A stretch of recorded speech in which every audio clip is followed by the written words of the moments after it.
that the last time you and I had spoken, we had we talked about the upcoming projects you're gonna be working on here, and then eventually after that initial the last conversation we had here on the show, then you had mentioned me in private after the fact that you were going to be working on a movie with Marko Zaror. And I was really stoked about that as well, because this is like around the time John Wick 4 was going to be coming out, and he had already been announced he was going to be part of the movie as well. So to me, it was a pretty big deal that you were able to book a gig with him. And obviously, I had an idea it was going to be an action film. What got me even more excited for me was the fact that I remember when I had messaged you that you had sent me a behind the scenes of a fight choreography that he was working on, that you had sent, like, I think it was like 10-15 second clip of like what he was trying to accomplish there. And then I think at one point, if I believe you were still holding the camera, he was actually directing you where you're going to be placing the camera to get the shot that you guys were working on for for what you guys been doing in the production there. So clearly to me that it showed me that you guys were pretty much like getting really prepped for what we were expecting for this movie. And I'm glad I got to see that, because when I saw the film, as far as the action sequences are concerned, to me, it lived up to the hype with what I was expecting just off that little snippet alone that we were getting from the movie. So I was thoroughly entertained with it in that respect. But the other thing I also wanted to talk to you about as well with regards to this film is because this has got to be like your 15th film that you've done out in Thailand, because as soon as I saw the opening credits for where the film was going to be starting off here, right away I figured out it was going to be in Thailand. So it's almost like I'll be frank with you, I'm surprised you haven't moved out there to just stay there on a full-time basis like a lot of the other guys who are over there working overseas. So I thought that was quite interesting that you were still making all these films all in Thailand, and then just I guess each film for me kind of gives me a different perspective of the country as well too. In particular now, because you got Nico, who's your cinematographer for this movie, which actually gave a different look for the film, well, a different look for the city, in this case for being Bangkok, that I thought, wow, he did a really good job in showcasing something more unique in my mind, how Thailand looks as a country whole, like give it more like kind of like an LA feel, if that's the best way I could describe it. So there's a lot that I took from that as well. Yeah, it was supposed to be, like Bangkok isn't something that I guess is overshot, like you could say about LA or parts of New York or Atlanta or whatever. We wanted to show not necessarily like the glamorous big city parts. I mean, you see that just a little bit, but more of just kind of how it is in the alleys and restaurants, just like day-to-day life, but also make it slightly, I don't know if it really comes through that way, but in our mind's eye for Marco, Nico, and myself, to make it a little, like it could be very slightly in the future. But not very far in the future, but enough. Yeah, I got that. And in fact, even if you didn't see the word Bangkok or Thailand a couple of times, it could really almost be any like metropolis type city. Yeah. Yeah. Well, actually, what's funny is that you mentioned that, because I think there's only a handful of films that I've come across that actually shows more. It sounds silly to me for me to probably say this here, but like there's a scene where Marco's character Bruno was driving on a bridge, and I was like, holy shit! Like it sounds really ignorant for me to say this, but I was like, they got a bridge out there. Like that's, again, it sounds stupid for me to say that, but like I said, it gave me a different perspective of like getting a new look to the city, because it definitely looks more industrialized as opposed to what we're seeing, kind of like more like a down dirty aspect to what a lot of the films tend to kind of go for, especially with the jungle that the country obviously has to offer. So, but I mean, what I also took away from the film too, personally, is that apart from the city backdrops, it's also, I don't know if it's probably the best way to describe, but like there was one guy, I forgot whose name it was. He was the guy that kind of gave away, who's running the drug game out there with this particular drug. This I forgot what it's called offhand. I forgot to write it down here, but it's when they had given the drug to him to the Devil's Breath. That's the one. Yes, the drug for the movie. Yeah. So the character's name, it's not said, but it's the guy that has all the bikini girls. Nikolai. Yeah. So he was the reason I'm pointing this out here for me personally is because it gave me a different perspective of like the various type of people that live there. I'm not talking about like foreigners. I'm talking about people that look like they were born and raised there, but they don't look like your typical Thai people, if that makes any sense. So it gives like a different set of look of like what the variety of people are out there as well too, which I thought this film had to offer in my mind, that honestly gave me a different perspective to look at, apart from just the city, but also in the people. I'm hoping making sense when I'm saying that, but I'm hoping you understand where I'm coming from with that. I totally know what you mean, and I feel like I should know the names of these things by now, but if I'm right, there are two major ethnicities in a way. Right. And like I said, I can't recall the actual name that they have in Thailand for it, but there's people that are more Chinese descent, and then people that are more, I guess you would say, Pacific Islander descent, like Burma and other places.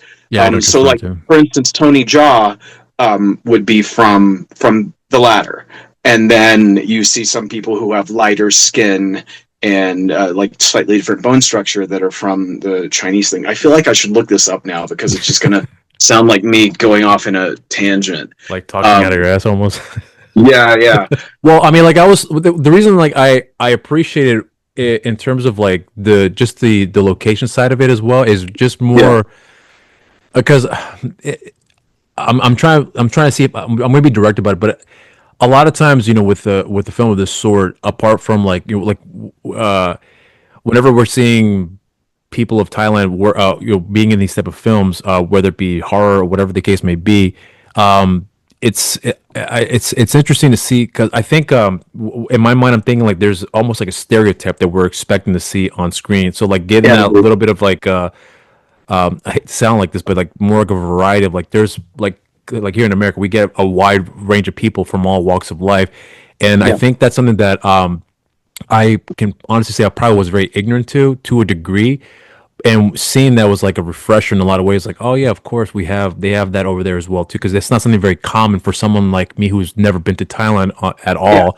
And seeing the films that I've come across here, it's typically the same look, if that makes sense. So so that's something that I thought that was quite interesting that you guys were able to pull off here. Very subtle. Obviously I don't think it was the point to make that a thing, but it was just something that's part of the backdrop that was something that I was not used to seeing. That actually gave me a little more a different perspective of how to look at the country, if that makes sense as well too. Oh, totally. I actually just looked it up. Okay. And it says there are 70 ethnic groups. The largest group being Malay Muslims, which would be like the character that you're speaking of, that's Nikolai, he would be that. And then ethnic Chinese, which I have heard this term there before. And these are people that actually had settled from China, which is due east of Thailand. Right. And then there's others, but those are the primary ethnic groups, it looks like. What's also interesting too is that there was one character. There's a part of the movie that I remember. Like I'm picking up on the things that I just didn't expect to come across here. Which was there was a scene in the movie where Bruno was basically breaking into the lab facility for the main villain, right? Yeah. And he comes across one of the employees there who was asking, where's I forgot the lab room, whatever it was he was looking for. Yeah. And then the guy that ends up taking him to, I think it was a security room, if I'm not mistaken, and he's speaking to the security guard at that particular room, and then he starts speaking in Thai, almost fluently at that. Yes. That was also interesting for me to see as well too, because it was like a big a surprise for me to see because the reason I'm pointing out is because I've met some people who live in Thailand or who aren't originally from there. They've lived there for a number of years, and they can barely speak the language. And this is like one of the first times I've seen where a foreigner seems fluent in the language and was able to communicate, very thoroughly with what he was trying to get his point across in that particular situation there, which I thought was quite interesting to see in the film. So that's actually one of the reasons he's in the movie. He was also in my other movie, The Flood. Jonathan Samson's his name, and he's actor, primarily a comedian in Thailand, but I believe he came from Florida, but he's lived in Thailand a number of years, and he actually gets a lot of work because he is fluent in Thai. So he is a translator for a number of things, and he has some actual title. I don't remember it off the top of my head, but some sort of prestigious title related to the fact that he's fluent. So so I guess where I'm coming from with the film, because I definitely want to highlight the action sequences, but like for me, it's like I said before, it's interesting for me to see like the other side of the country, but with the people as well too. I mean, when you hear me say that, does that give you kind of different perspective, like what maybe I was able to look at and what you are? I'm not sure what your intention was as far as what you want to get across. I mean, obviously I do know what they are, but I guess I'm referring to more like a different side of the country that people aren't going to be expecting to see, and hopefully this will be shedding some light to that situation. Is that something that possibly ever crossed your mind, or is it just by organic process that the right people, the right situation happen to be in the right circumstances for everybody? A little bit of both. Okay. I like interesting people, or interesting looking people, and also sometimes with movies familiar people. That's why Jonathan was, in The Flood also. But it makes it feel like it's very lived in. Like rather than it being like the commercial version, Right. it's the down on the street version. There's a scene where Lewis and Marco are at a market buying vegetables for the restaurant. All the people there were real. Those are the people that are actually all the shopkeepers that are in that particular market. And so to me that's great because it adds this just atmosphere and authenticity that you don't normally see, because you can't really, I mean, yeah, you can build and cast all that stuff, but it just doesn't have that texture. And when you're using the real thing, it has that. You feel like you're there and you're connected.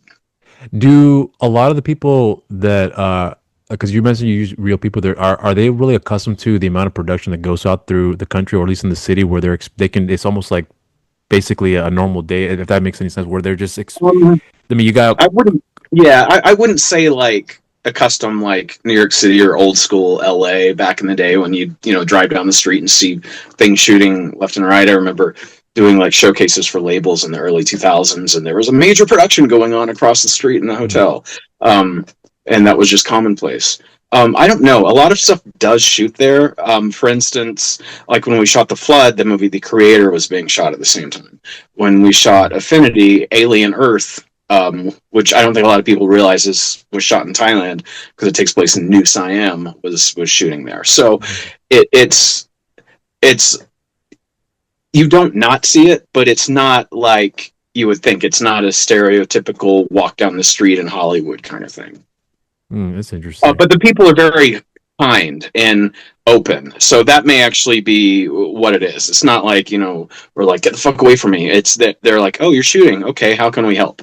So they're more receptive than let's say like in LA, because I think you probably have some experience before you've had shooting in LA where it's a little bit, or even I think even Jesse pointed out as well too, some of the experience where he's gotten permits and something fell through the cracks and those permits were like irrelevant at that particular moment because someone forgot to turn it in time or whatever it was. But I actually know that exact story that you're talking about. Okay, great, yeah. So but that was then a certain fight in a certain movie between two certain guys. Yeah, that on the street, like I don't know, in Koreatown or something. I don't remember. Yeah, no, people aren't gonna in Thailand. They're not necessarily gonna report you. They only or try to ruin your set and run into your shot. The only weird thing that you have to deal with are drones, because it's actually illegal just to fly one. So you have to go through the proper permitting process. You can't just go steal shots. Yeah, so I was going to ask about that because there's a lot of wide angle shots from up, from up in the sky. So is all those I take were drone shots as well too? Then right?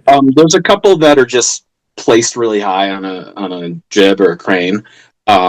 But yeah, like the thing, the car driving from to the drug hideout about 2/3 through the movie, and Bruno riding the motorcycle. That's all a drone. So the whole process for you to get you have to get a permit, I would take it, to be able to pull that off. Is that what I'm understanding? Yeah, you have to go through the government and everything. Is it difficult? So luckily I haven't had to actually do it. Okay. But I think it just takes time. So like a lot of the drone shots were done after the main production, just because when you're shooting the movie, so much is going on, right? And it's hard to even though the dollar goes farther and you get way more out of your budget in Thailand, it's still a balancing act. So all the drone stuff was done on its own separate day. It wasn't like, next door the drone operator was flying and we were checking it out and going back to shooting fights.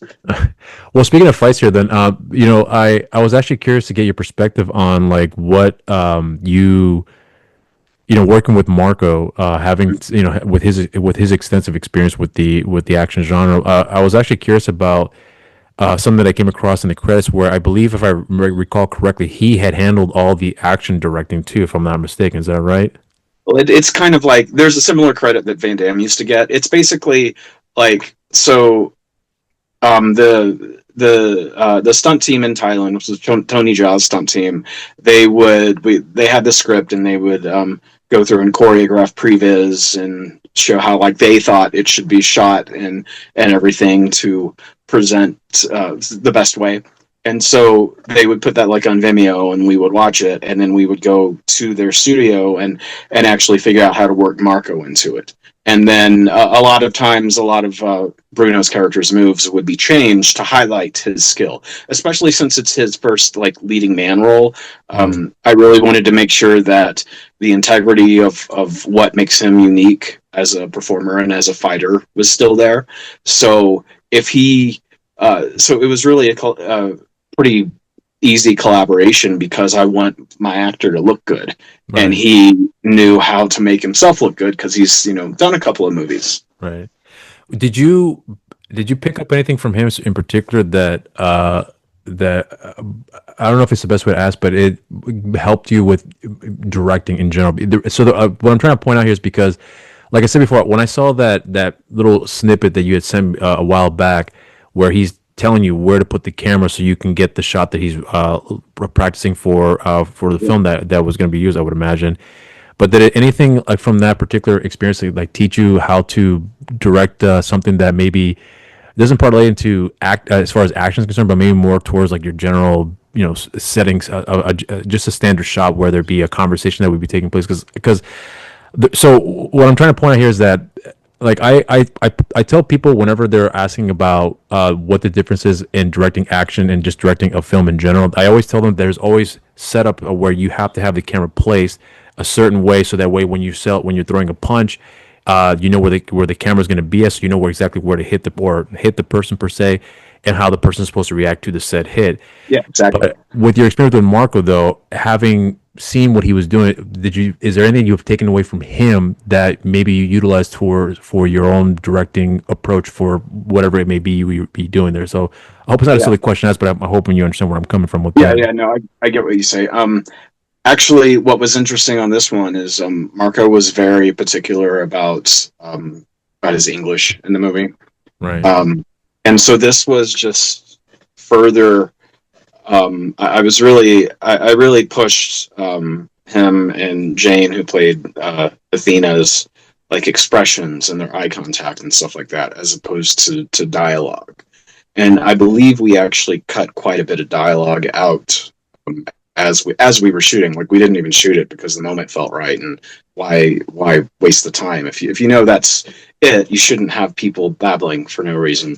No. Everyone's always so concerned with how many lines they have in a movie, but that's not always what makes the movie. Right. So a lot of it was when he wasn't comfortable with something. Because a lot of I think pretty much every lead in everything I've done is an American. Well, not Lewis and stuff, but obviously English is still his first language. Right.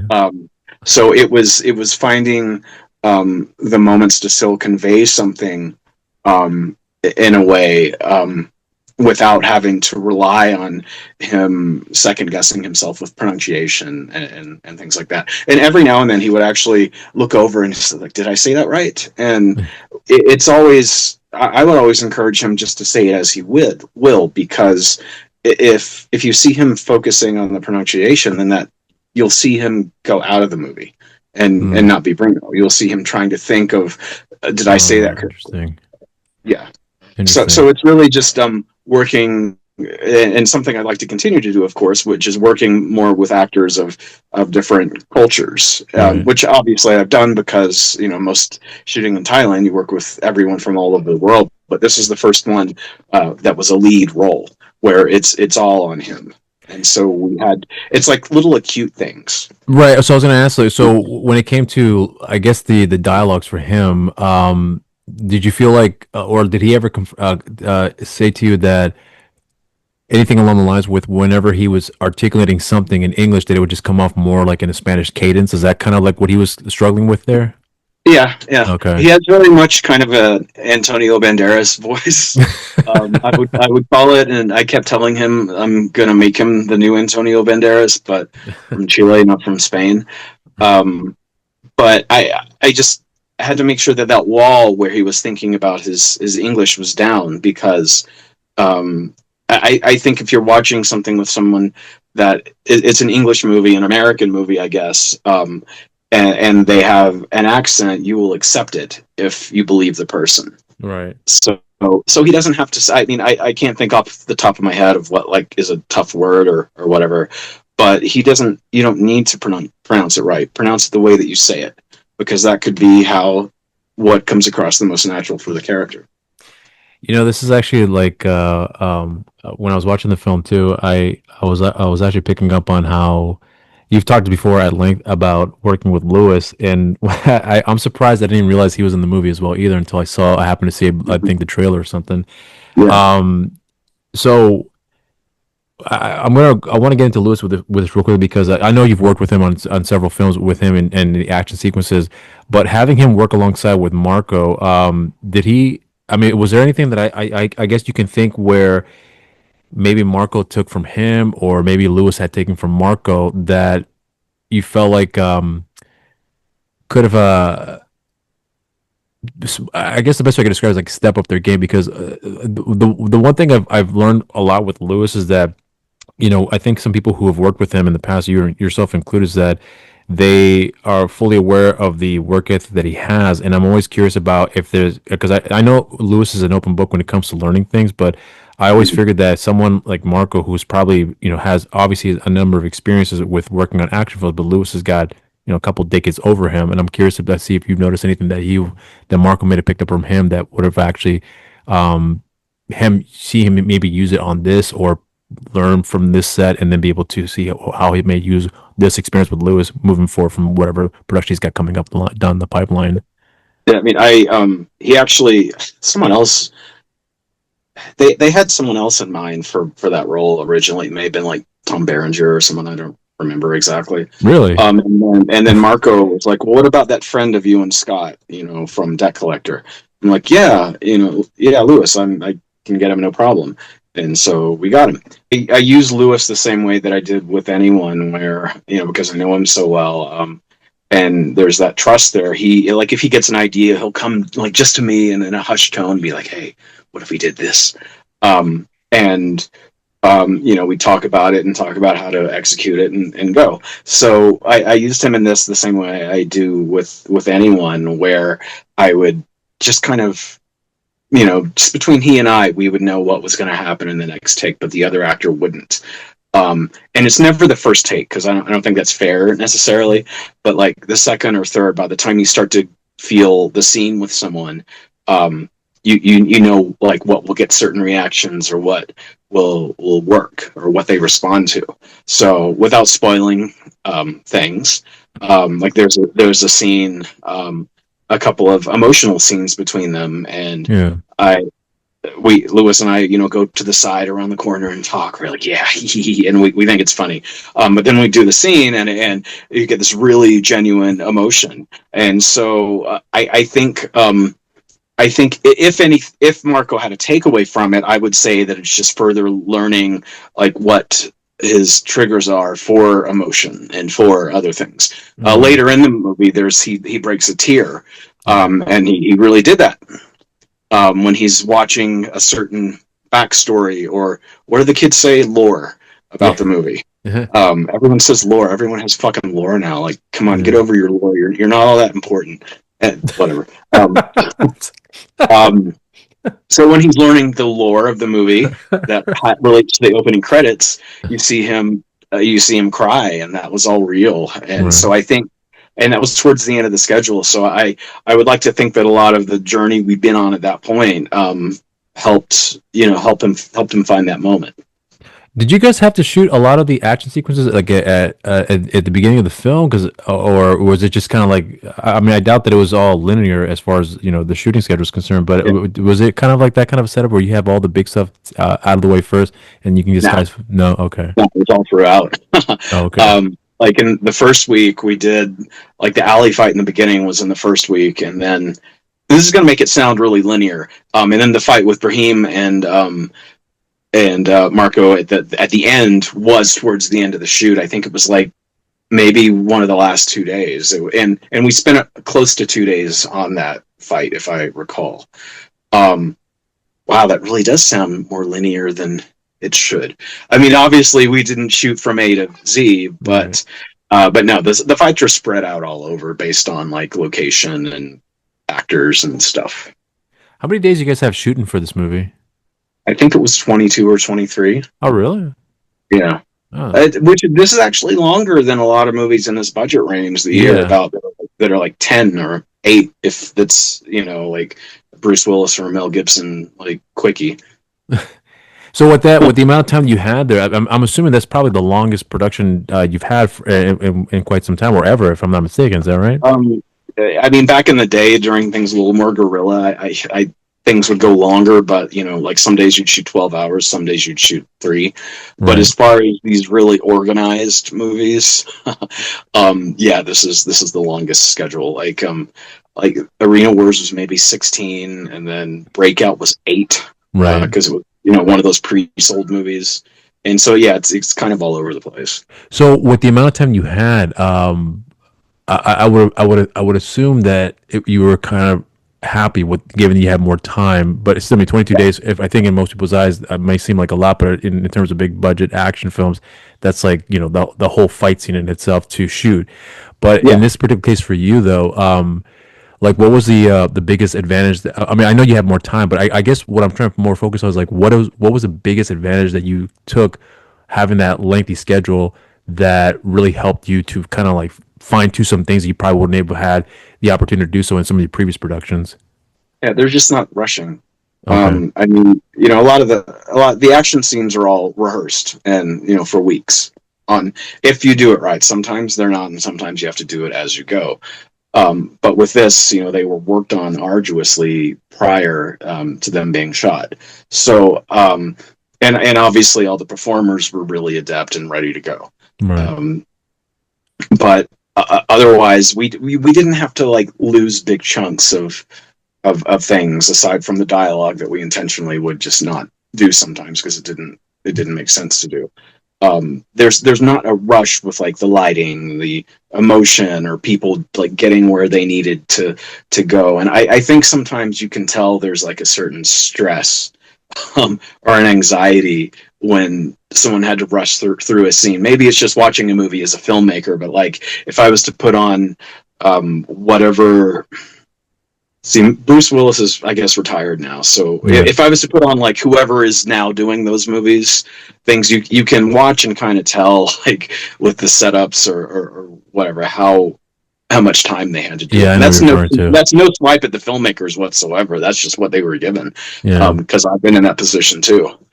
Yeah, I think Stallone's taking that title now, where he's doing like 2-day shoots for like a be a direct DVD type of movie these days now. So yeah. But so what's interesting is that with the amount of time you had, were you guys able to? Because you mentioned you talked before about taking like 2-3 takes on a particular scene. Did you have more opportunities to be able to take more takes at, for example, like the action sequences? If there's something that didn't go as planned, with the amount that you guys had, were you guys able to use that opportunity to be able to, because we have 22 days, we can use an extra day to kind of make up for that or extend a little bit further? Like, did it work in your favor in that regard, or is it just strictly like everything's planned out accordingly to fit those days that you had? Because I'm always curious about what those adjustments are going to be for you guys when it comes to that sort of stuff. It was planned pretty well, and I don't think we ever got behind per se. I mean, there was a little break in the middle that had to do with this stuff, and nothing with anyone, in good favor here. But like the schedule was, I think we had a few versions of the schedule, and we actually, some of the other things I've done in Thailand, there's like this massive crew, and we actually stripped it down a little bit just to make sure we could have the extra days for the fights, because Marko obviously had a lot riding on this. So we didn't get behind or anything. Just the good thing is we didn't have to just say that's it. That's what we can get. We could keep going. The alley fight in the beginning with the three guys, that when Bruno wakes up, there's this like 20-second something long unbroken take that's towards the end of that fight. I think we did that probably like 8 or 9 times. Interesting. And the stunt guys were hurting, but Marko is like inhuman, and it's like, come on guys, let's go. We can keep going. And he's like closer to my age, so you would think like, hey, he's like in his 40s. He needs a break. No, he's like a inhuman machine with physicality. So the good thing is we were able to shoot things until we were really satisfied. Like in that particular take, so we'd go through it. One of the choreographer and I would be there at the monitors, like acutely watching every single thing to make sure it lands. And we either kind of say yes or no. And then the one that's actually in the movie, we like hug and cheer, and they hear us clapping, and they're like, "Oh, we got it right." I'm like, yeah, we may have done one more after that, but yeah, we had the time to get it to that point where you're like giddy watching it. When you guys were done making the movie, though, were you confident about how the film would turn out? Apart from the fact that you had more time to be able to put things together, and you had the weeks to prep for the fights and all that stuff. Like, was there a sense of confidence you had just because? I mean, just due to the fact that you had a lot more time, probably a lot more resources, and the right people in the right positions. Like, was a little bit of that for you as well too, knowing that you have something really good in hand, or it was one of the same situations where we'll see what comes out of it, and we'll make do out of it. No, I think we knew. Okay.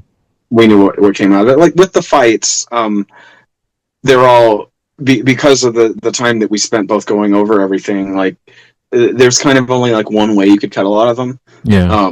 So we knew that those would work, and the movie itself, like, of course, there's normal production things you deal with that weren't on this set, but that had to be tended to, like fires and things that on every movie they come up. But we didn't feel like, oh God, I wish that we got this shot.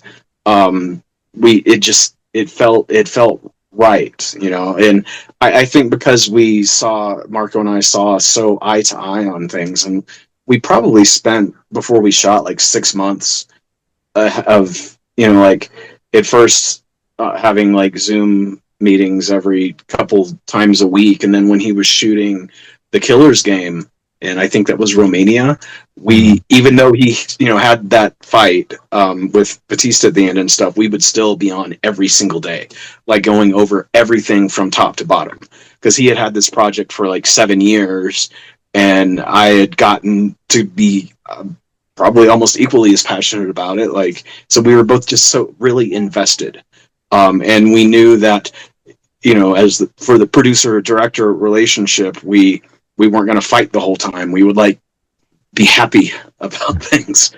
So I wish every movie could be like that, actually.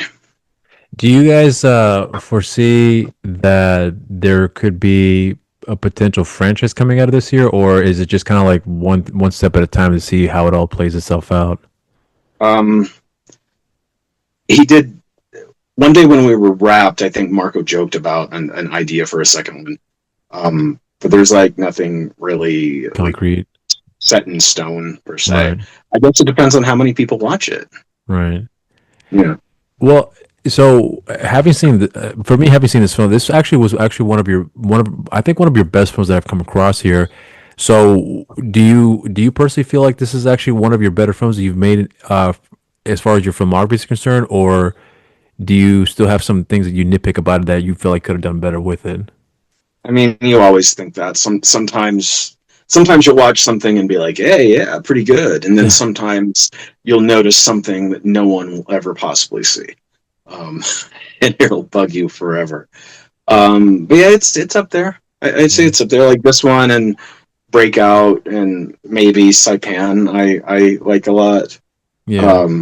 But you know that can change. Right.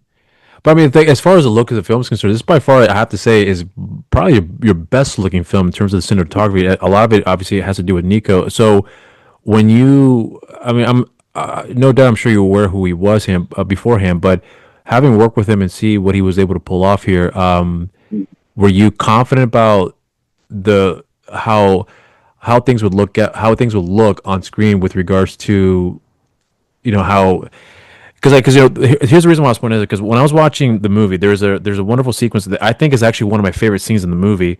Without giving too much away, but it has to do with a montage where Marco is with a girl and he's with his friends, and they're just showing all the good times they're dealing with together. But It feels very kickboxer to me, by the way. well, it's funny you mentioned that, but I actually kind of I thought about that as well too, but it just looked much more polished.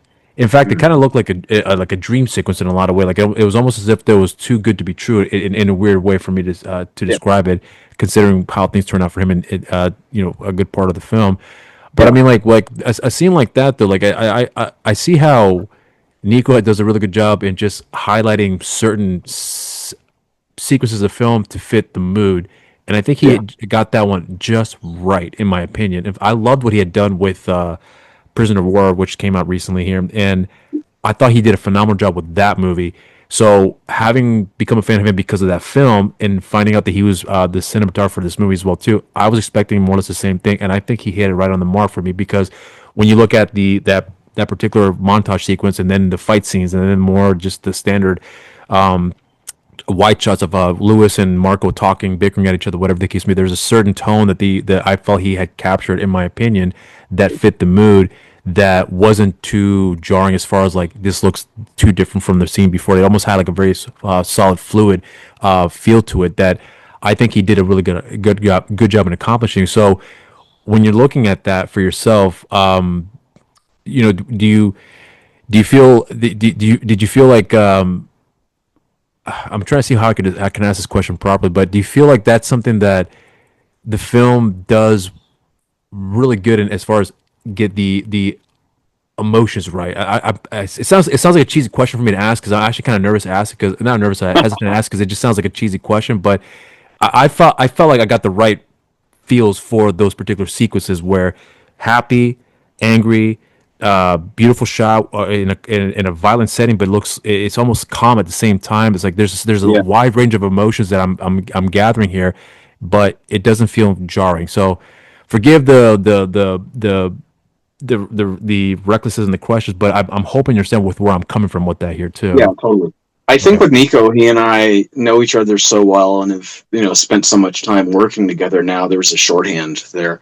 Mm, Um, like with action, there's a particular, there's, a few certain like subtleties that are like mine. That's my style. Like a bit of the shake on the impact and certain camera movements and certain like framing motifs and stuff like that. And he has that same relationship with Lewis now. And you could look at like Prisoner of War and yeah. Affinity and not think it's the same DP per se, Right. because both of them fit with that filmmaker's style and vision.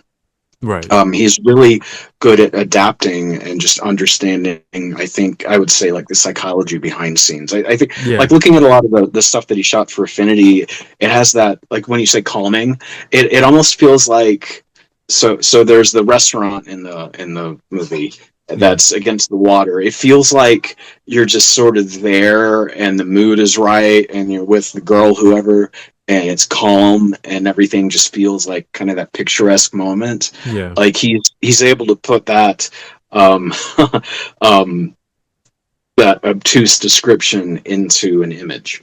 Yeah. Just because he's a smart guy and he studies people, and obviously he knows how to adapt to the wishes of what we want in action for each of these movies. Diablo he also shot, and you wouldn't know that that's also another director. It's, all movies have their own style Right. without it being like, oh, the same guy shot every movie. Now I'm going off in a tangent about it. Um, But no, he gets better all the time. Yeah, I think so too. Yeah, he's very hard on himself. But even like Battle for Saipan, I think was his first feature, or at least his first released feature, and he'd done like a lot of shorts and other things before that. And you wouldn't think that's a beautiful looking film too. I have to say as well. I recall the imagery just being standing on there. There's people, I haven't watched it in a while, but from what I remember, there's some people in Bangkok that were calling him the Roger Deakins of Thailand. I could believe that. Yeah, I definitely could believe that too. Well, the one thing about like in this case for both Affinity and even Prisoner of War is that I think that Nico did like I was having a hard time explaining my thoughts because I was like trying to not sound cheesy, but I really appreciated the mood that he sets with each particular scene. It's almost like in a weird way, like if you were just to isolate a scene, it could almost be like its own little short film to a degree. Like you watch that little montage was like you instantly know what's happening when you have the scene with Lewis and Marco in the restaurant when he's coming back from a night on the bender. He's coming back to the restaurant to go back to work, and it's just like you know exactly what's happening just based on the conversation. But the way that he sets that up, the way he lights up the room, to me, like that tells the story in itself. So it's like the atmosphere is a part of the story, and the dialogue and the actor's reaction, the whole bit, is very similar to what I had explained before with my review on Prisoner of War. Is that also for me helped tell the story. Like you can simply just watch it and understand instantly what's going on without having to see the whole film, because everything is explained. Well, not explained. Everything is conducted in such a very linear way that it just makes sense from start to finish. And then if you don't see the rest of the film, you got the gist of it, at least from that scene alone, if that makes sense. It's like it's artistic, but it's accessible at the same time. Right. That's the best way to describe it. It's not like duct taping a banana to a canvas and selling that for, how much did that sell for? Like $1 million or something ridiculous. Where you're trying to like interpret, where you're trying to interpret it. Like it makes, in that particular scene you're talking about, I think is like the first 10 minutes of the movie, something like that. And Lewis is brighter lit, and not just because he's the one facing the outside, and Marco is more in shadow, and you could interpret that as who's kind of in favor right now, without hearing the dialogue. I think that's as like I said before, I think this is one of your best looking films, because I do agree with you that Nico does get better with each film from what I've seen so far. Battle Saipan, I can't believe I don't think I ever mentioned his work in that particular movie. I may have, but I don't recall. But yeah, that was a great looking film. But coming across from that to Prisoner of War and then to this, like honestly, I think this movie looks a lot better than Prisoner of War. And again, Prisoner of War is a phenomenal looking film, but just the way that he lit that and gave Thailand such a futuristic feel that it almost didn't feel like Thailand. To me, it almost felt like it kind of gave me like a little bit of like a Heat vibe, where you look at LA being such a beautiful looking city, but I know it's not the pretty city in the world, but the way Michael Mann made it look was phenomenal. And that's more or less kind of the same vibe. I'm not saying that Thailand does not look pretty, but I'm just saying the feel of the movie gave a different look overall of the city that I'd never seen it through those lenses before, which I think he did a really good job in accomplishing that. It's kind of a like neon noir thing, like like Drive, or what's the one that Nicholas Refn did after Drive? I think also with Gosling, has like Only God Forgives. Yes, like it's that kind of feel. Yeah. You're 100% right. You do that. Like obviously, Bangkok is like a lot of Asian cities. A lot of these big cities, you'll walk into, like, one block is like extreme wealth and skyscrapers, and then the next block is poverty. And this is most people in these countries. That's not an assumption. A lot of people in these countries will say it in the same way. He's able to really bring those together, I think. Kind of like how you would say like New York City in the 70s had like a little bit of everything. Oh yeah. Especially I think Bronx back in those days, for sure. Like in this, he does a good job of, like you were saying about the bridge when that's revealed. He does a good job of like going from something very calm and personal, or on the river, the stream that Bruno lives on, to showing this like grandiose thing. which is kind of intentional because the movie it doesn't say it directly, but it's supposed to be from the point of view of Bruno. Yeah. So that's why he's essentially in every scene. Yeah. So that shows how he's exploring and learning about this world beyond just his circle. Well, there's actually a really good shot. I almost forgot to mention here. It has to do in that river scene where they're on the Bruno and Athena are on the boat, and you can tell he's clearly looking at her, like just gazing at her pretty much. But what I loved about that particular shot is that I remember when I saw, I think the second or third time, it might have been the third time, where I actually noticed that the camera's solely focused on her, like she's like kind of a like it almost seems like she popped out because the backdrop kind of like has this clouded look to it, but you could not clouded in the sense where it's distorting the beauty of the backdrop, but it's like he's isolated on her and everything else almost like doesn't exist. That's kind of the interpretation that I got from that particular moment. And like I said, I think it's the second or third time that I saw that where I caught that, and I thought that was brilliant for him to pull that off here, where you got that focus on her, but yet you still are enjoying the backdrop, but that's not the focus. I think the way that he did that composition was handled beautifully, in my opinion. So yeah, it's a lot of props to him on that. That was no green screen. Those boats are really going. No, he like I said, he's just sort of, he and I have a shorthand really, and he knows what I'm going to ask for. And he understood the subtext of the story. Like, to some people it'll come across just like a martial arts movie, but it's still supposed to have like a bit of a soul to it as well. Yeah, I agree. It definitely did have that as well. So, with the way things are going for you right now, especially with the release of this film, what's your anticipation overall with how things are going with how the film is being looked at, and from what you're hearing from people as well too? Do you feel like there's a lot writing for people being more receptive to this, or being receptive, I meant to say, to this film, or are you just still taking it kind of like day by day, one thing at a time, and we'll see what happens? Is if it happens to be good, great. If it's kind of in the middle, whatever, or whatever the case may be. I'm just curious about what your anticipation is for the release of this film. It's a little bit of both, because I think big and broad, but also I try to be practical at the same time. Yeah. So I end up at war with myself. So there's a lot of like idealism. Like, I hope A to Z happens, but let's go through all the other letters to get there first. Right. I also want to switch on something here with you real quick, because the last time you and I had talked, and we'll close out with the movie too, but the last time you and I had talked, we talked at length about music, and I'm so happy to have you back here to do so, because there's a lot of things I want to ask you. That's why I put a nail. That's what I was going to say too, because that's what reminded me of that as well. Yeah. They had a really good show that was on the Wacken Festival, right, that YouTube took down, but luckily I didn't know that. Yeah, and it was a new show. It wasn't with Max and Alex Newport. It was with Max and and his son, right?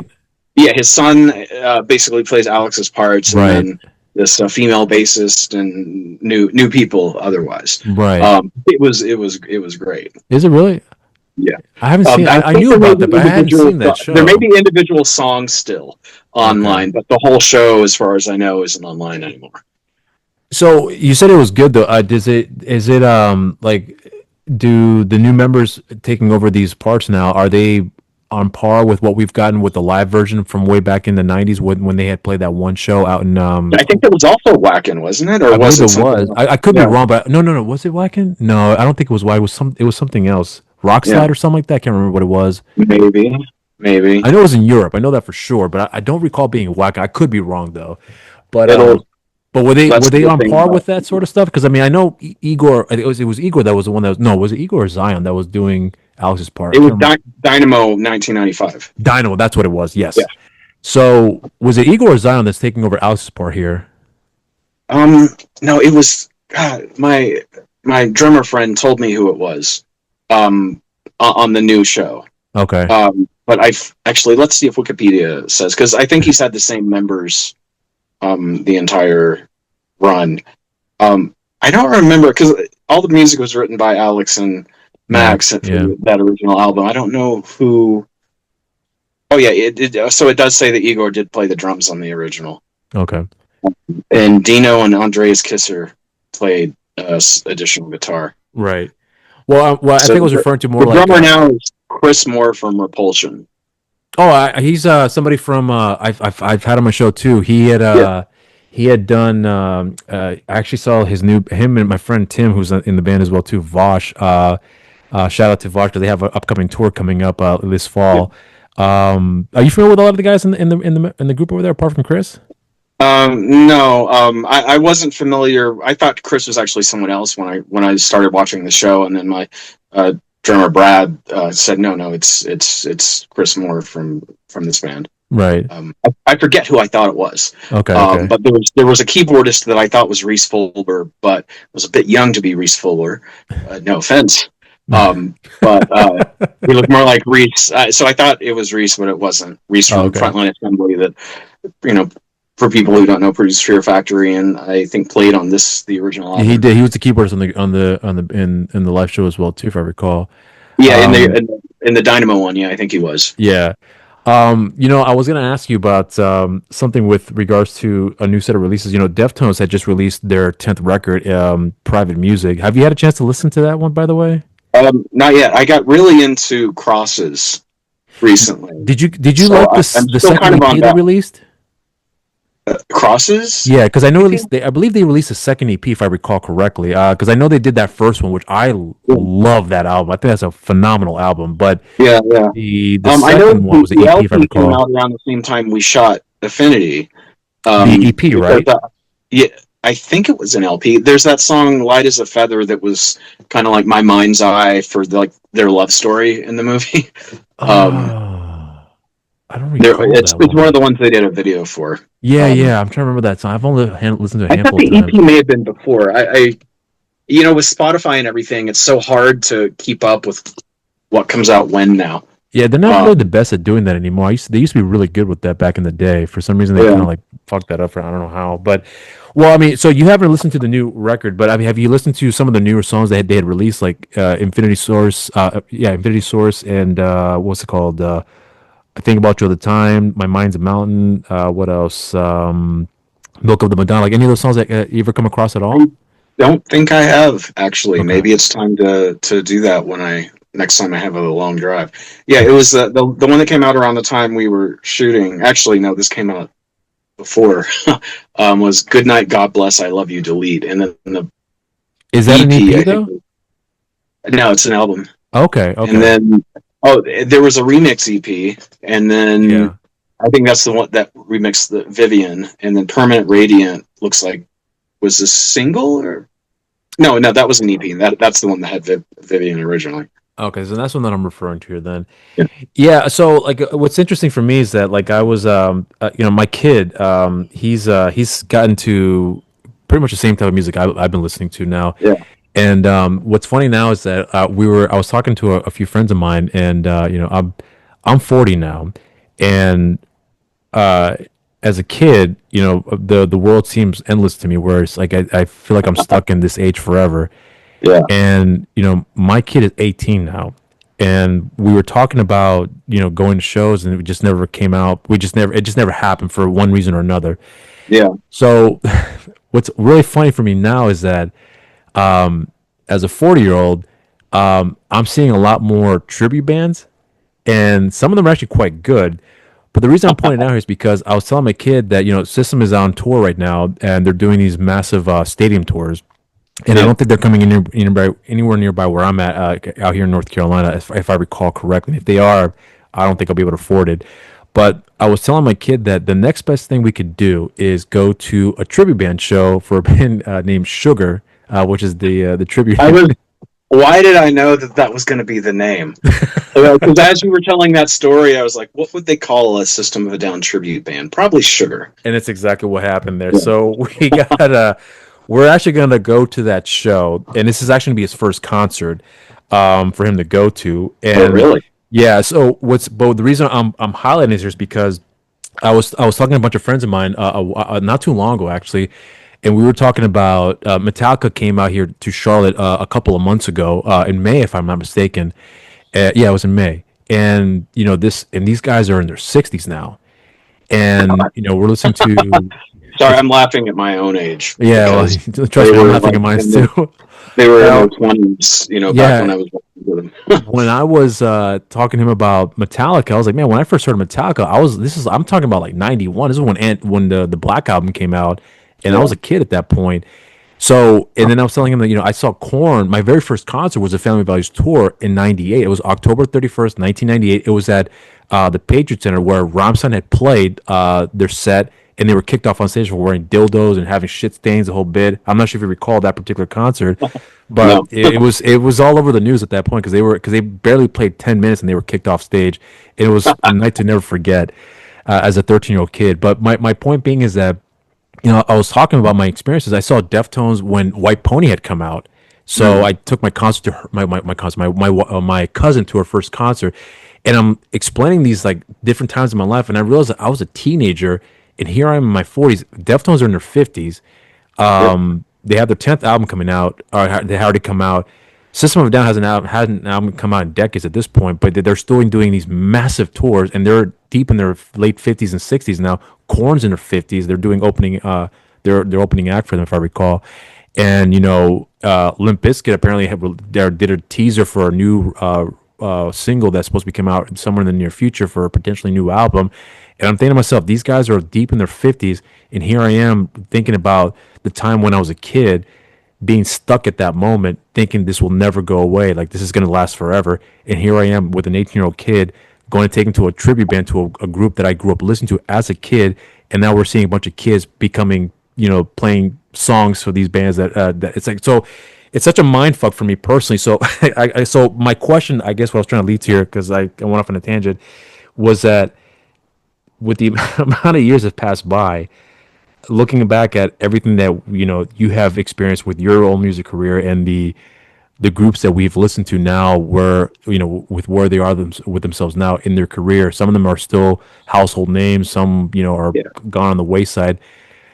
Does your look at music now change a lot because of when you look back at how things were back then and how bands are that were huge back then, still huge now, but they're much older now? Like, do you have a different perspective about how you look at the music scene in general, music taste? Like, is there anything different that comes to mind now that you've noticed that maybe you didn't notice, say, over 20 years ago for yourself? Yeah, I think I like more melody now, but still the same amount of heaviness. Right. What's interesting is, like, what was the guy who came out to be like kind of he was like a pundit on YouTube, and he came out to be like, oh, I'm just doing this for the money. Pundit on YouTube. Yeah, McKentry, Finn McKentry. Yeah. I know it was about a year ago where he said, I've made as much money as I want to. I'm not really into this anymore. Which, I think he was into it at one point, and it was just sort of, it was running on fumes. I appreciate melodic choruses and stuff like that more than I used to. Like, back in the day, it just used to be go, go, go. Yeah. But now bands. So on McKentry's show, I remember a few years ago, he pointed out how bands like Bad Wolves and Bad Omens, and it's not Bad Wolves, is it? I don't know. I don't really listen to them. Bad Omens, Motionless in White, and all of that would have like kind of a mixture of like Meshuggah and then Linkin Park choruses. So I kind of appreciate that more than I used to. Like, I appreciate hooks and stuff like that more than back in the day when our manager would be like, write a hook, write a catchy hook. And I'd be like, I want to scream. So yeah, I still like a lot of the same elements, but I like different parts of it too than I used to. Do you know what's interesting is that I had a friend of mine at my job recommended me a bunch of hardcore bands, and it's a new generation of hardcore music that's come out now that I'm starting to get myself more familiarized with. Are you yourself into hardcore music as well too? I was back in the day. I don't really know any of the. I haven't really listened to anything new, but back in the day, like Biohazard, Agnostic Front, Right. Madball, those bands I love. But yeah, I was really into all those New York City bands back in the day. Yeah. But I'm not really aware of the newer ones in Well, the the reason I was bringing this up here is because my coworker was recommending these bands like Chibalba, which is a kind of like a Chicano hardcore band. They do sing some stuff in Spanish, but it's just like hardcore music. And then you also got like groups like Soul Search, Bad Seed, just to name a few. Yeah. But the reason I was bringing them up is because the two things I've noticed is that for some reason I've come across some bands that sound phenomenal, but they suck performing live. And it seems like the music is carrying the band rather than the band's performance carrying the music. You have guys like Slaughter Prevail who are like amazing stage performers with phenomenal hardcore music. Slipknot, especially back in the day, where they were just doing some stuff that it had never been seen before with the amount of people they have on stage jumping around, headbanging. Like Mick and Jim were for me like the perfect ideal metal guitarist. Even the guys over at Slaughter Prevail. So I'm pointing this out here because the way that I'm noticing that some of the scene has changed to a degree, it's almost like it's the music is carrying the band, but the band is not so much carrying the music. If that makes sense. Like, do you notice that for yourself too nowadays with some of the maybe it could be because things are so produced now. All the drums are quantized, everything is just really edited. So maybe you're seeing something that is something the band can't pull off. Right. I remember it being really important back in the day to be tight and to sound like what we were recording better. Right. And the stage show was always, even if you don't have lights and a backdrop and videos and stuff, just the energy that you project would always be so important. So I don't know, maybe I think maybe it's bands that, and I could be totally wrong here, but back then we would have to play for, a couple of years before you get anything. Now you can have something blow up on Spotify, or social media will help you get a slot, and maybe you're just not as experienced. Maybe I'm kind of assuming that's what it could be. Yeah, I'm probably picturing the same thing too. Like, there's a group that I came across recently named Scowl who they've been around for a couple of years at this point. In fact, I know they opened up for Limp Bizkit a number of years back, but they were the new band that not so much hardcore now. They kind of had that more melodic turn to it, which fits well to their new direction. But I remember when I was watching them on YouTube perform, like they were the ideal group where they still maintain that energy, but they performed great music on top of that. But there's some other bands, especially in the hardcore scene, at least from what I've come across, it's almost like it's just an act where like we're gonna start punching people, and then like it's like Jesus Christ, guys, like even not even fucking Hatebreed were that terrible when it came to that kind of shit. So it's like it's a different mindset where I think you're 100% right, where they develop the skill and having to do that repetition over and over and over again. And I think there's an argument to be made, what you mentioned before, about everything's almost so accessible, it's so easy that the physical work involving performing, it's almost like a back burner from what I can gather, unless you're like a massive band where you can put on a stage act and you don't have to worry about performing because you can just walk around and some screen is in the background playing. Chino and the Deftones, like they're still moving around and he's in his fifth. He's still headbanging to a degree. They got a beautiful backdrop, but he's still dancing around on stage. I was like, that's something that I miss. I believe is missing in this new generation. In my perspective, I could be completely wrong. Maybe it's just happened to be those select groups I've come across, and it's given me the whole. Maybe I'm looking at it from a very skewed perspective, but I'm gathering it's kind of the same thing across the board because I'm picking up on that more and more, even with some of the more pop artists out there. It's almost the same exact thing, at least from my perspective. But I mean, yeah, just sort of standing there. Yeah, it's just it seems kind of diluted in a lot of ways, where it's like it's all about something that wasn't a thing for me growing up, or it wasn't a thing for you, I would imagine, growing up, where it was just about you make good music and fucking perform your ass off. If you don't, you're not going to get called back. And I mean, obviously there's other factors that come into play, but it's just it seems like something is missing, and whatever's missing, it's coming from what I'm gathering might be the cheese's way of saying it's coming from here. So. I was telling my kid the other day, like, I think you got to get people's attention, and you got to have that connection. But like, like I mentioned Bad Omens earlier, their stage show is basically like a bit of a set and a rear projection, and mostly just Sebastian performs, and the other guys are more stationary. But Yeah. but I actually think that works for them, Right. because of the presentation. Like if the guitarist and bassist were, jumping around like Mick and Jim, who actually the two of them have some of the best stage presence of any guitarist ever, I agree too. and they still have the same presence now that they had when they were in their 20s when Slipknot came out. Bad Omens, the sort of like, they're everyone's backlit and silhouette and everything, and that works, I think. Yeah. But that works for them. It doesn't necessarily mean it's going to work for someone else with a different feel to their music, Yeah. or without the silhouetted backdrop. I don't know. Yeah, I'm just curious to see how this new generation of artists, especially in the hardcore scene, how they're going about it. Because, like I said before, like I think we're fucking lucky that we got a band like Slaughter to Prevail who understood the value of, imagery, performance, and then making some good music on top of that. And a band like Scout, who I think is also a very good group as well too, albeit a slightly less hardcore band, but regardless of that, they're still putting on a wonderful stage performance.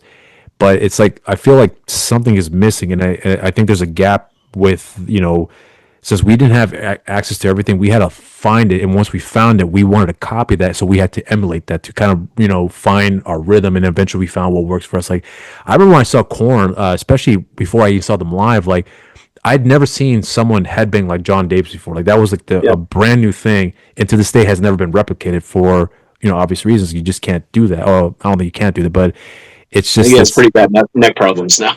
Yeah, that dude. Like I saw him headbang to Blind recently, and I was like, dude, man, that neck is like deteriorating. Well, even now, like Head and Monkey don't move around like they used to, but both of them just have presence, like they're stars, right? And you're drawn to them. I would actually even argue, like to bring them up again, the guitarist in Bad Omens doesn't need to jump around because he has presence, right? Mick in Slipknot, and he just has that one stance, like he's an umpire. Well, he's got the guitar up higher now too. I've noticed where he doesn't have nowhere near as. I mean, Jim still has it because I don't think his back is nowhere near as bad as Mick. I'm gonna say Jim's like Jim 6'7" or something.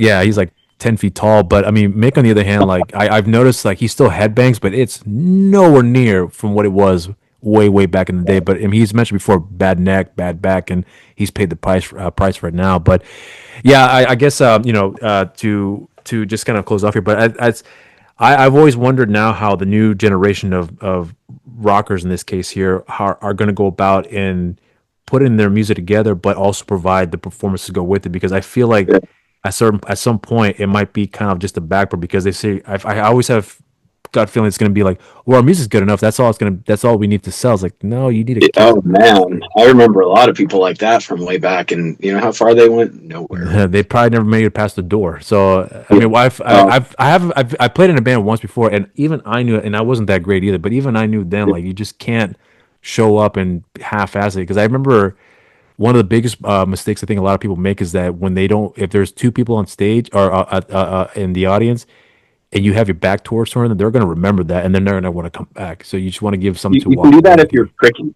The artist tricky. He does that. Or if you're Jim Morrison, like someone who has that, like, just ascension, like beyond. Yeah, but I mean, they have something different that that was just very unique. That's like you mentioned before, that pertains to them. It's just like it's something that I feel like it has to be worked on, and I feel like it's lacking. That's what I'm really curious about this new the tribute band with Sugar. I'm curious to see how they perform, and if they can replicate with what they've done, what System has done way back in the day. I'm satisfied with that, but I'm just very curious to see how they're going to be carrying that same. Yeah, and all the guys in System have a very, like, unique energy. Like Chavo has that just very, like, thin build, and the way that he holds his instrument just is, like, iconic to him. Darren has this manic energy. Just everyone has their own thing, and somehow the chaos works for people. Yeah. Yeah, I agree with you on that. Yeah. Well, so I guess you know what? It could also be that so many of the older guys now are all Generation X, and we didn't give a fuck. We're more reckless. Yeah, I get that too. Yeah, I definitely would agree with you on that. It was a different time back then too. You got to think about it. Like I felt like the experimentation that we had seen with a lot of these bands like Korn, like that had never been done before, hasn't been done since. I would even go as far as saying Limp Bizkit. I mean, I know people have some opinions about them. Yeah. I liked them when they were around. I still like them now to this day. But they It's were so weird to think that was experimental at one time. yeah, it's crazy. I mean, yeah, there were elements from like Mr. Bungle and stuff, but yeah, the way they did it was their own thing. right. I think the first time I saw them at all, I think was on Beavis and Butthead, like most things. Yeah, It was them doing Blind, and Yeah. it's just like, oh my god, this is freaking nuts. yeah, And I liked most of their influences, like hip hop and other things, so it felt right. yeah. But Yeah, I I agree. guess you hear them talk now how a lot of booking agents didn't know what to do with them. Like they would put them on a tour with House of Pain and then with Sick of It All, because they didn't know where, or with No Doubt. I think they went out with No Doubt, so they didn't not quite know where to put them. Although you think Yeah, about it I now, think I remember it's hearing kind of that too. obvious. Yeah, Yeah, it's crazy. Yeah, it's crazy. Back in the days, how like even Rammstein, I remember when they first started, they were kind of, I think they started like not nowhere near as heavy as they started back in the day, and they just got progressively heavier and more industrial, if I recall correctly too. And now they're just like the biggest household names when it comes to that particular genre there as the well. first time I saw them was with KMFDM, and I think it was their first or second night in the U.S. ever. Oh, really? Right after the Lost Highway soundtrack had come out, and Oh, yeah. KMFDM in the mid '90s, that's like a perfect combination for them. Yeah. That's But also another great band too. I felt that's I think a lot of people kind of sleep on as well. I mean, that song "Juke Joint Jezebel" is, I think, one of the greatest dance industrial songs that I've ever come across to this day. I actually listened to that song rather recently, I think a couple of months ago, and I'm like, this yeah, song still holds up well. I So think it's a song that people who aren't even into like metal or industrial or dance musics will gravitate towards. Like they yeah, know that song. And if you read, I read an interview with Sasha from KMFDM a couple of years ago where he said that the publishing for that song still pays his bills every month.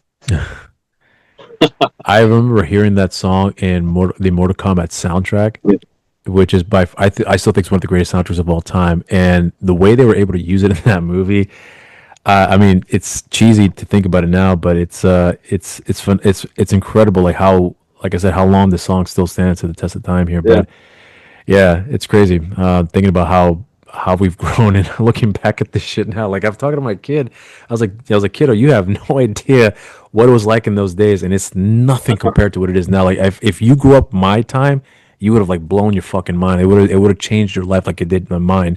Because right Yeah. now it's like everything is so accessible. You just click, click, click, and it's there for you. It's like that discovery. Like I remember watching Corn. I'm sorry, hearing Corn for the first time through a friend of mine. Just give me a CD for me to listen to, and it blew my mind. And I was obsessed with it for like forever. And coming across bands like Incubus' first album, which I think is by far one of the best things I've ever heard. Their subsequent Yeah. albums after that, I still have my favorites about them, but that first album to me was like, I think is their absolute best in my opinion. That's just the It way was I kind like of it. like Sugar Ray's first album where it was heavier than Yeah, I don't think a lot of people realize that too. Which is it's strange to think. I forgot they were a heavy band for a long time because yeah. I've been hearing every morning for fucking like years, and then you forget that these guys have been around for a lot longer, starting as a heavy band. So Yeah, it's if crazy. you look at like new metal retrospectives on YouTube, Incubus is with Korn, Limp Bizkit, Deftones, Slipknot, Static X, and everybody now. Yeah, they are. Well, So I guess especially they're that first lumped into record. that. That first record, Yeah, like it's that first record to me. I always tell people like that's a perfect blend of like melodies and funk and metal and just to some degree like some sciencey hip hop that they try to do with that record, and it melded so well wasn't the together album that called Science, like yeah. initials? So, yeah, Yeah, yeah. And the reason why they yeah, named that album Science is because they feel like we're making a science experiment here, and it fit perfectly to a yeah, T. And it's got some of the silliest lyrics. That the last track, Nebula, had to deal with like being abducted by aliens, and yeah. it's a great song too. So yeah, I mean, like it's a wild album, but it's such a strong album that I believe still holds very strong to this day. And I recommend that album to anybody who's known for, Incubus for their latest stuff. So you got to go back to that first record. That's record is by far their best album. I mean, I don't get me wrong. The other stuff is fine. I like it, but that album is the fucking best thing I've ever heard from them, and I think it still holds up much better than half the other stuff they've come up with nowadays. At least in my opinion. But yeah, that's just. I remember working. I worked in a record store actually when the first Science came out, and I still remember we would get the promo CDs in all the time. Yeah. People in the store weren't the buyers, which kind of sounds not productive now that I think about it. But I still remember getting the CD and being like, "Oh, what's this?" And it had the mustache guy's face. Yeah. They had what was the name of that they used that face like on their first 3 albums. Yeah. That was the main thing that like I could almost see someone saying, "Well, that's freaking stupid," but it made me pay attention because who is this mustache man? Yeah. And you know what's interesting too is that album was produced by Terry Day, who at the time was like producing everybody. He was producing stuff, he also produced he was in Pantera. He even did Limp Bizkit's second album too, if I recall correctly. I mean, obviously Deftones' first 4 albums. You know, it's like it's amazing to see like when they look back at like the people that were involved in these projects, like these guys have done everything, and they were all over the place when it comes to the selection of musicians they were working with here, and it was very eclectic, especially during those times as well too, which I think is fascinating to look back and think about that now. Yeah, I think around the same time Terry Date did Pantera's Far Beyond Driven and Prong's Rude Awakening, which at that point was their most industrial album. Yeah. And all of them couldn't be farther from one another. Yeah. And then I think the only producer at the time that was actually consistent when it came to the sound, like his signature sound was Ross Robinson. When you listen to Korn's first 2 records, even with this first record, which is like their heaviest record in my opinion, you can tell who the producer is. Yeah, like right away. Even like it's like watching a Michael Bay movie and you see the pan and you know it's a Michael Bay movie. Like there's a certain like compression on the drums and tonality of the guitars that was very unique. And that's why his Fear Factory experiment didn't work. That's definitely a true story. But that's because few people know, it's not talked about much, but he and Dino Cazares were roommates out in the desert, and so that's why he's like, hey, I need a demo, so I know you have Fear Factory, let's record it. So it was something that's right, he did talk about that not too long ago in the Garza podcast. I believe it was something that was actually never supposed to be heard. I don't remember exactly. It's a little more complicated than that, but it was really literally like a producer demo. There was actually an artist that I was so surprised that Ross had worked with, and that was Vanilla Ice when he did the hardcore album with Ice Ice Baby. Yeah, we opened for one of those. Oh, did you really? We're supposed to the follow up. We were supposed to like actually go out with them, and then there was like no tour support or something, so that didn't happen. How was that? How was he live during that period performing that style of music? I thought he was actually pretty good. Well, yeah, that's what I was hearing too. Yeah. Did you like that record, by the way? Did you get a chance to hear it from start to finish? It's, if you look at it now, I think a lot of people wrote it off at first, but it's really pretty experimental. Mm-hmm. Like there's a lot of sounds and stuff that everyone says it's just like a Korn or Limp Bizkit ripoff, but there's a lot of really like unique sounding elements that are in it that I don't think people give it credit for. Yeah, I felt the same way too. Yeah. I think it's actually one of his most underrated records too, if I recall. Yeah. Yeah, but that's the thing about like Ross. So, like I remember like just being thrown in I felt like the producers back then took a lot more risk when it came to who they were working with and just stepping up their game to give a unique identity to their music, which I think he did. He accomplished it with that record. I forgot what it was called. Was it called Ice Baby, that record? I can't remember what it was off. God, it may have been called To the Extreme. I think that's what it was. Yeah. I think it right. Or I could be wrong. Sepultura's Roots could be another, because before that they were kind of a thrash band, right? And then they sounded more like a groove jungle beat type of band. Yeah. But what's interesting though is that Ross has tried to replicate that same momentum that he did with Korn and Sepultura, because Sepultura, he did a record with them not too long ago, a couple of years ago I should say, and this is with Derek Green. It was an okay record. It's not a bad record, I think, but it was an okay record. And then he did that with Korn. I think it was Korn 3, Remember Who You Are. I did not like that record at all, to be honest with you. I was From not a what I fan. understand, they don't like it either. And by the way, it's a Vanilla Ice metal album is hard to swallow. The first one, Hard to swallow. Okay, that's right. yeah. Okay. I thought And it then was the extreme. yeah, in the Google results, the result. Wow, I can't talk suddenly. So it goes Wikipedia and then a Reddit post where it says Vanilla Ice's new metal album isn't terrible. So maybe people are rediscovering it. Yeah, I hope so because that dude deserves his credit for that kind of stuff. But yeah, like I was saying, back in those days, like I remember producers were taking a lot of risk with working artists that would never be considered for something of this sort. And I remember hearing about Vanilla Ice's album, and I was like, "The hell is this shit?" And I thought it was an awesome album. I haven't heard it. I literally have not heard that album in decades. That's crazy for me to say that now, but I do remember It's liking it a lot. I'm looking up the lineup, and it's Sonny Mayo from Snot was the guitarist. Mm. Yeah, he really had like a best of type lineup.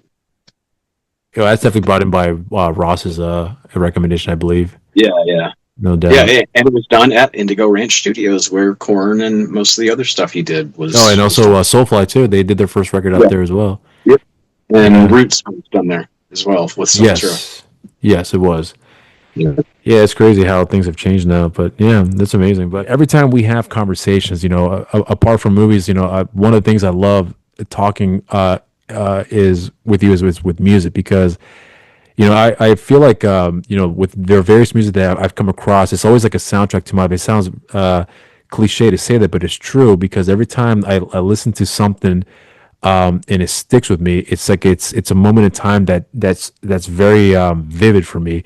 And in a lot of ways, when I forgot to mention to you too, was when I was watching Affinity, there was actually one song in particular. I think it has to do with that montage sequence where it was a beautiful song that was playing in the background. And I was like, that's to me is a perfect fitting song for a moment like that where I'll be honest, I didn't pay attention to the lyrics, but I listened to the melody and what the melody brought that out for the scene. Obviously, the cinematography that Nico had done, under your directing, the acting, the whole bit, like all that stuff fit well. But if it wasn't for the music fit in that mood, I don't know if it would have worked as well, if that makes any sense. So yeah, it's really risky to do now. Like you don't see like love story montages in a lot of movies now, and even reading the script at first, I was like, should we cut this? Should we not? But we kept it, and it works. Well, I'm glad you did.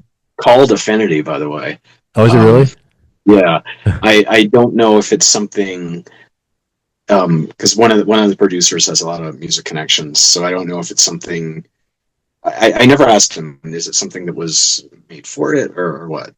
Okay. Or did it already exist? Do you know who the name? Maybe I should know this. But do you know the name of the artist that sang the song? Yeah. Let's see. You said it's called Affinity, right? Yep, that is the title. Let me see if I can figure it out. Marco's actually put it in stories. Okay. Well, like I said before, maybe Haley Smalls, but I may be wrong. Oh, let me write it. Just be on the safe side, Haley Smalls. Well, I was saying before, I love talking these things about you too, with you too. I meant to say because, like I said, there's a certain nostalgia factor that I get from it, and to be able to talk to somebody about films, but and obviously with your films, but just talk about the music scene in general, it's I'm hard pressed to find somebody that has your background with the industry, but also the knowledge of the music that I also grew up with as well too, and understanding the various connections these artists have, the people they've worked with, the producers and promoters and the tours they've been on and so on. That it's exciting for me to have that commonality that we have between us in that sense. So I do appreciate you given the time for me to do that with you. And I think you're right. I think the next time we have a conversation, the whole episode should just strictly be just about music, and we'll just probably go off on a major tangent by that point to talk about various other things that we've come across with that stuff. 7-hour show too. We'll break it in in parts. But I do appreciate you, like I said before, giving me the opportunity to do that here. But as far as Affinity is concerned, I really did enjoy this movie, and I'm definitely being honest with you on that. But the one thing that I appreciated about this film is that apart from the fact that it looks fantastic, it's just that there was a lot of genuine emotions that I've gathered from the various events that occur in this movie without really getting into spoilers here. But I appreciated with what you guys have been able to accomplish here with some of the scenes that didn't have any dialogue at all. And I think those, for me personally, turned out to be one of my favorite scenes. Like that monster scene, I absolutely love with what you guys had done with that. And I think that if you were ever to direct anything outside of an action genre, if you were ever to direct more or less kind of like I wouldn't say romantic film, but something more dramatic in that sense, I think you'll be able to pull it off here, especially under Nico's cinematography. I think that would be something that I think you could pull off here, because if I was able to get that feeling from watching a minute scene that pulled that for me, imagine what you can do in a feature length film. So I'm hoping that somewhere down the line you would experiment and try something different that's outside of your comfort zone, and I'm hoping that you would do something like that to pull pull that off, and I believe you would succeed in that as well too. So that's me giving maybe you flowers. I'll pull the last like minute and put it on a demo reel for producers. So I think that would work. You never know, man. But yeah, well, for the cameras, I want to say thank you very much again. And for everyone else who's watching and listening here, I recommend you all got to go out of your way to check out Infinity, which will be released on September 30th on VOD as well as Blu-ray. So go out of your way to check it out, and please buy it, rent it, but spend your hard-earned cash on it, because it is worth your time, especially if you're a big fan of the action genre, because this movie has a lot to offer in that sense as well too. But other than that, though, did you want to say anything else in closing before we sign off here? I think people will just have to wait for the music only show. Until then, everyone, you have a good one. Brandon, thanks again for coming back on, and I appreciate the conversation. Until then, cheers to you. Yes.